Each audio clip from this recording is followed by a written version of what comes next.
السلام علیکم ورحمۃ اللہ وبرکاتہ۔ الحمدللہ والصلاة والسلام علی رسول اللہ صلی اللہ علیہ وسلم۔ ماں باپ کی دعا ایک ایسی نعمت ہے جس کی کوئی قیمت نہیں۔ دنیا کے کسی خزانے میں ماں باپ کی دعا کا بدل نہیں مل سکتا۔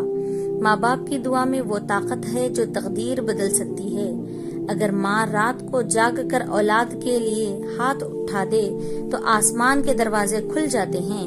ماں کی آہ اولاد کو گرا دیتی ہے اور اسی طرح ماں کی دعا اسے آسمان پر چڑھا دیتی ہے۔ آج ہم میں سے اکثر لوگ ماں باپ کو بھول چکے ہیں۔ ماں کے قدموں میں جنت ہے مگر ہم دنیا کے پیچھے دوڑتے ہیں۔ یاد رکھو، ماں باپ کی خدمت صرف فرض نہیں بلکہ جنت کا راستہ ہے۔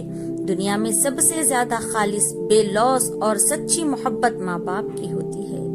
ان کے دل میں اولاد کے لیے وہ جذبہ ہوتا ہے جو کسی اور کے دل میں نہیں ہوتا۔ اسی لیے اسلام نے ماں باپ کی خدمت، عزت اور دعا کو ایمان کا حصہ قرار دیا ہے۔ ترمذی شریف کی حدیث میں رسول اللہ صلی اللہ علیہ وسلم نے فرمایا، والد کی دعا اولاد کے لیے اور اولاد کی دعا والد کے لیے قبول ہوتی ہے۔ سنن ابن ماجہ کی حدیث ہے، نبی کریم صلی اللہ علیہ وسلم نے فرمایا، 3 دعائیں ایسی ہیں جو رد نہیں کی جاتی: مظلوم کی دعا، مسافر کی دعا اور والدین کی دعا اپنی اولاد کے لیے۔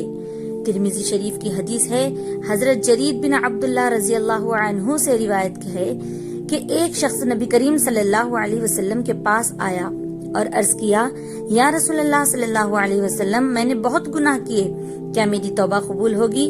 تو آپ صلی اللہ علیہ وسلم نے فرمایا، کیا تیری ماں زندہ ہے؟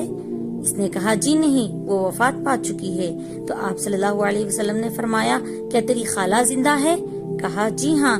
تو آپ صلی اللہ علیہ وسلم نے فرمایا، پھر اپنی خالہ کے ساتھ حسن سلوک کرو کیونکہ وہ تیری ماں کے قائم مقام ہیں۔ ہمیں یاد رکھنا چاہیے کہ ماں باپ کی دعا دنیا و آخرت دونوں میں برکت کا ذریعہ ہے۔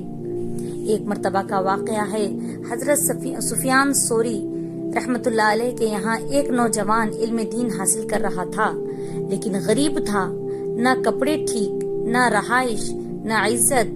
لوگ اس کی طرف دھیان نہیں دیتے تھے۔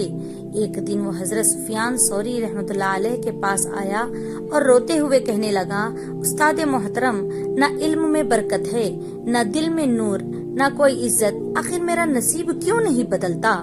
حضرت سفیان ثوری رحمت اللہ علیہ نے فرمایا، بیٹے، کیا تیرے والدین زندہ ہیں؟ اس نے کہا، جی ہاں، ماں زندہ ہے مگر مجھ سے ناراض رہتی ہے۔ حضرت سفیان ثوری رحمت اللہ علیہ نے فرمایا، جا، سب سے پہلے اپنی ماں کو راضی کر، پھر آ کر علم حاصل کر۔ وہ فوراً گھر گیا، ماں کے قدموں میں سر رکھ دیا اور روتے ہوئے بولا، امی، مجھے معاف کر دو، میں نے آپ کا دل دکھایا ہے۔ ماں بھی رو پڑی، کہا، بیٹا، اللہ تجھے دین دنیا میں سر بلند کرے اور تیرا چہرہ علم کے نور سے روشن کرے۔ اللہ نے اس کی زندگی بدل دی۔ چند ہی سالوں میں وہ عظیم محدث بن گئے۔ لوگ دور دور سے علم لینے آتے تھے۔ سبحان اللہ، یہ ہے ماں کی دعاؤں کا اثر۔ اللہ تعالیٰ سے دعا ہے کہ اللہ تعالیٰ ہم پر والدین کی دعا کا سایہ قائم رکھے۔ جن کے والدین اس دنیا سے جا چکے ہیں، ان کی خبروں کو نور سے بھر دے۔ آمین ثم آمین۔